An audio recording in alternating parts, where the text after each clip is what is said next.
ನಮಸ್ತೆ ಫ್ರೆಂಡ್ಸ್, ಹೇಗಿದ್ದೀರಾ? ಒಂದು ಚಿಕ್ಕ ಕತೆ, ಭಕ್ತಿಯಲ್ಲಿ ನಂಬಿಕೆ ಎಷ್ಟು ಮುಖ್ಯ ಅಂತ ಅದ್ರ ಬಗ್ಗೆ ನಾನು ನಿಮಗೆ ಒಂದು ಕತೆ ಹೇಳ್ತಿದ್ದೀನಿ. ಏನು ಅಂದರೆ, ಒಂದ್ಸತಿ ಅಜ್ಜಿ ಹೋಗ್ತಾಳೆ ದೇವಸ್ಥಾನಕ್ಕೆ. 3 ದಿನ ದಿವಸ ಉಪವಾಸ ಇರ್ತಾಳೆ. ಹಸಿವು ತಾಳಲಾರದೆ, ದೇವರೇ ಇವತ್ತಾದರೂ ಒಂದು ಒಳ್ಳೆ ಊಟ ಸಿಗೋಂಗೆ ಮಾಡಪ್ಪ ಅಂತ ಕೇಳಿಕೊಂಡು ಒಂದು ಪೇಪರಲ್ಲಿ ಅಡ್ರೆಸ್ ಸಹಿತ ಬರೆದು ಗೋಡೆಗೆ ಅಂಟಿಸಿ ಮನೆಗೆ ಹೋಗ್ತಾಳೆ. ಇದನ್ನು ಗಮನಿಸ್ತಿದ್ದ ಒಬ್ಬ ವ್ಯಕ್ತಿ, ಇವರಿಗೂ ಹೇಗಾದರೂ ಒಂದು ಆಟ ಆಡಿಸ್ಬೇಕು ಅಂತ ಒಂದು ಒಳ್ಳೆ ಭೋಜನ ತಗೊಂಡು ಡ್ರೈವರಿಗೆ ಕೊಟ್ಟು ಹೇಳ್ತಾನೆ, ಇದು ರಾಕ್ಷಸ ಕೊಟ್ಟ ಅಂತೂ ಹೇಳು ಅಂತ. ಅದಕ್ಕೆ ಡ್ರೈವರ್ ಆ ಊಟ ತೆಗೆದುಕೊಂಡು ಹೋಗಿ ಅಜ್ಜಿಗೆ ಕೊಡ್ತಾರೆ. ಅಜ್ಜಿ ಯಾರು ಕೊಟ್ಟರು ಏನು ಅಂತಲೂ ಕೇಳಲ್ಲ, ಗಬಗಬಾ ಊಟ ಮಾಡಿಬಿಡ್ತಾಳೆ.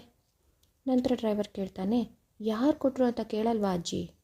ಅದಕ್ಕೆ ಅಜ್ಜಿ ಹೇಳ್ತಾಳೆ, ಯಾರು ಕೊಟ್ಟರು ಅಂತ ಯಾಕೆ ಕೇಳಲಿ, ನಾನು ದೇವರಲ್ಲಿ ಬೇಡ್ಕೊಂಡಿದ್ದೀನಿ, ಇದೆಲ್ಲ ದೇವರ ಕೃಪೆನೇ ಅಂತ.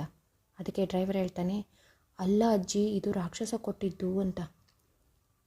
ಅದಕ್ಕೆ ಅಜ್ಜಿ ಹೇಳ್ತಾಳೆ, ಅಯ್ಯೋ ಹುಚ್ಚ, ದೇವರ ಕೃಪೆ ಇಲ್ಲದೆ ಭೂಮಿ ಮೇಲೆ ಒಂದು ಹುಲ್ಕಡ್ಡಿ ಸಹ ಅಲ್ಲಾಡಲ್ಲ, ಅಂಥದ್ರಲ್ಲಿ ಈ ರಾಕ್ಷಸ ಯಾವ ಲೆಕ್ಕ?